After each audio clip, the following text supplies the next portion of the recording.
ఈ ప్రభుత్వం ఇప్పుడు ఏదైతే బడ్జెట్ ప్రవేశపెడుతుందో నెక్స్ట్ ఎలక్షన్స్ వచ్చిన తర్వాత ఏ ప్రభుత్వం అయితే ఏర్పడుతుందో ఆ ప్రభుత్వం పూర్తి స్థాయి బడ్జెట్ని ఆమోదించాల్సిన అవసరం ఉంటుంది. జనరల్గా మనకి ఏమవుతుందంటే ఏదైనా ఒక budget vote on account budget prepare చేసి పెట్టిన తర్వాత స్వల్ప మార్పులు 2 to 5% కన్నా ఎక్కువ స్పెండింగ్లో కావచ్చు, రెవెన్యూస్లో కావచ్చు, ఇట్లాంటి వాటిల్లో ఎక్కువ చేంజెస్ లేకుండా తర్వాత వచ్చే ప్రభుత్వం పార్టీ మారినా కూడా తర్వాత వచ్చిన ప్రభుత్వం యాజ్ ఇట్ ఈస్గా అమలు పరిచిన దాఖలాలే మనకి గతంలో హిస్టరీలో ఉన్నాయి.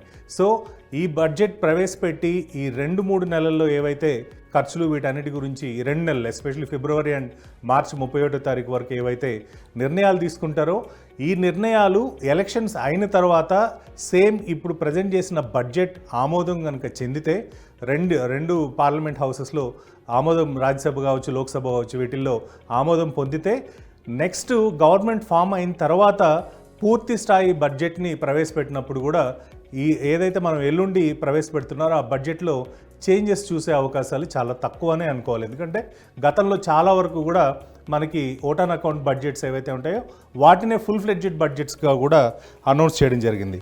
ఇక మెయిన్గా మనకి బడ్జెట్లో గమనించాల్సిన విషయాలు 2, ఒకటి ఫిజికల్ డెఫిసిట్, ఇంకొకటి జీడిపి. ఫిజికల్ డెఫిసిట్ని కవర్ చేయాలని చూస్తే జీడిపి గ్రోత్ తగ్గిపోతుంది. జీడిపి గ్రోత్ పెంచాలి అనుకుంటే ఫిజికల్ డెఫిసిట్ పెరుగుతుంది. సో దీన్ని ప్రభుత్వం ఎలా బ్యాలెన్స్ చేయబోతుంది అనేది కూడా ఓ విధంగా మనం గమనించాల్సిన అవసరం ఉంటుంది.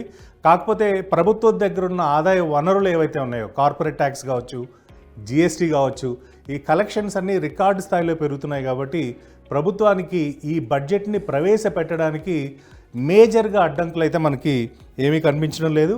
అదేవిధంగా ఎమర్జింగ్ సెక్టార్స్, ఫర్ ఎగ్జాంపుల్ మనకి ఎలక్ట్రికల్ వెహికల్ మ్యానుఫ్యాక్చరర్స్ కావచ్చు, ఫేమ్ 3 రిలేటెడ్ ఆటో మ్యానుఫ్యాక్చరర్స్ కావచ్చు, వీళ్ళందరూ కూడా ప్రభుత్వం నుండి ట్యాక్స్ ఎగ్జెంప్షన్స్ ఇవన్నీ ఎక్స్పెక్ట్ చేస్తున్నారు. ఎందుకంటే ఇప్పటికీ కొన్ని రాష్ట్రాల్లో మనకి ఎలక్ట్రికల్ వెహికల్స్కి రోడ్ ట్యాక్స్ లేకుండా రిజిస్ట్రేషన్స్ జరుగుతున్న పరిస్థితి. దీనివల్ల అవి ఎక్కువగా ఎలక్ట్రికల్ వెహికల్స్ని కనుక ప్రోత్సహిస్తే అది రేపొద్దున ఈ డీజిల్, పెట్రోల్ ఏవైతే క్రూడ్ ఆయిల్ ఏదైతే మనం ఇంపోర్ట్ చేసుకుంటున్నామో దాని మీద మన ఖర్చు మనం ఏదైతే ప్రభుత్వం ఖర్చు పెడుతుందో అది తగ్గించుకునే అవకాశం ఉంటుంది.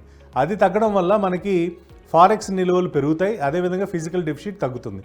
సో ఈ సెక్టార్కి సంబంధించి అంటే గత 2 బడ్జెట్ల ముందు కనుక మనం చూస్తే ఎలక్ట్రికల్ వెహికల్స్కి అంత యాక్సెప్టెన్సే లేదు. గత బడ్జెట్ నుండి మాత్రం ఖచ్చితంగా ఎలక్ట్రికల్ వెహికల్స్కి యాక్సెప్టెన్స్ పెరిగింది. Out of 10 వెహికల్స్లో 1 or 2 vehicles already మనం రోడ్డు మీద చూస్తున్నాం. కాబట్టి ఇలాంటి సెక్టార్స్ని కాపాడుకోవడానికి కేంద్ర ప్రభుత్వం ఈ బడ్జెట్లో ఏమైనా వెసులుబాటు క్రియేట్ చేస్తుందా అనేది మాత్రం మనం చూడాలి. ఇంకొక వైపు ఏంటంటే రాష్ట్ర ప్రభుత్వాలు ఈ రోడ్ ట్యాక్స్ ఏదైతే ఇప్పటివరకు కొన్ని రాష్ట్రాల్లో ఎగ్జంప్షన్ ఇవ్వడం, కొన్ని రాష్ట్రాల్లో ఇచ్చిన తర్వాత దాన్ని క్లోజ్ చేయడం చేశారో ఈ బాధ్యతని కేంద్ర ప్రభుత్వం తీసుకొని లేకపోతే స్టేట్ గవర్నమెంట్, సెంట్రల్ గవర్నమెంట్ పార్ట్నర్షిప్లో ఏమైనా ఎలక్ట్రికల్ వెహికల్స్కి సంబంధించిన రోడ్ ట్యాక్స్ విషయంలో సాప్స్ క్రియేట్ చేస్తారనేది కూడా ఈ బడ్జెట్లో మనం వేచి చూడాలి.